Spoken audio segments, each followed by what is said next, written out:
Welcome back. The Tuesday after Thanksgiving is always a day I have marked on my calendar. That's because the draw for the Wabash Valley Classic always takes place then.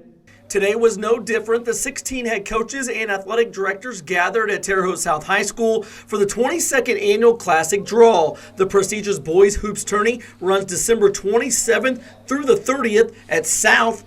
Here are your first round matchups. Two of the favorites coming in tip things off with Northview and Terre Haute North opening the event. Remember, no one has won this tourney more than the Patriots. Park Heritage was a 2A state finals team last year and will be a tough out this year. They got KZ Westfield. Sullivan is one of the pre-tourney favorites. They have an up-and-coming Terre Haute South team. One thing is very clear, the top half of this year's bracket is loaded. One of our goals is to win the tournament, and that's something that we think that we have the ability to do. I mean, obviously we got to get better every day and put ourselves in that position, but at the same time, I mean, that we would cherish that opportunity. We're off to a good start. I think we have a good group of kids led by our three seniors. They've provided excellent leadership for us.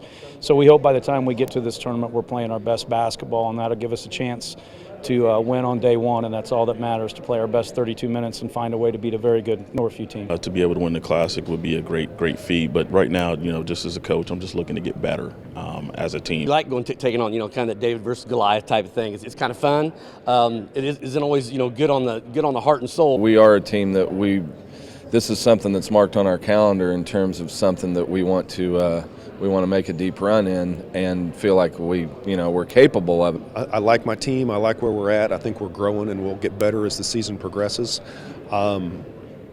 Everything depends on a little bit of luck. You got to have a few bounces go your way, and if that happens, you never know what could happen. Whether it's just individual players, that are extremely talented, or teams that are extremely talented, I think the competition level here is just always through the roof. The bottom half of the bracket starts with the defending tourney champs Greencastle against Cloverdale. Robinson is back after a one-year absence due to COVID. They get Edgewood. Bloomfield is new this year. The 1A powerhouse got South Vermilion. Will this be the year Linton gets their monkey off their back and wins the Classic?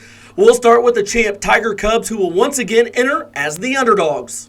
We try not to pay much attention to what people think about us outside of our locker room. You throw out the records, so to speak. So, but it's going to be great for our kids in Putnam County. We get to showcase, the Putnam County talent in Terre Haute. Glad to actually be able to come across state lines for the first time in about 2 years. So.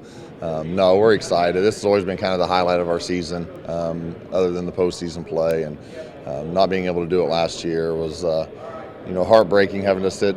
Actually, I was on the beach in Florida watching it on my iPad, but that was the second best place I wanted to be. Get to the correct side of the bracket and going left, and then kind of trying to stay, go in that direction is kind of the goal. I was with Shaq and Mike 1 year, and we won a game in it. The Edgewood, I was fortunate enough to win it, and then this will be my first time here with Bloomfield. So hopefully we can win a game or two. Try to play against a very tough team, probably one of the few favorites right off the bat. So it'll be a tough challenge for us, but our kids are good and they'll rise to it. I like to win every game, obviously, but it'd be nice to get our kids in a championship environment.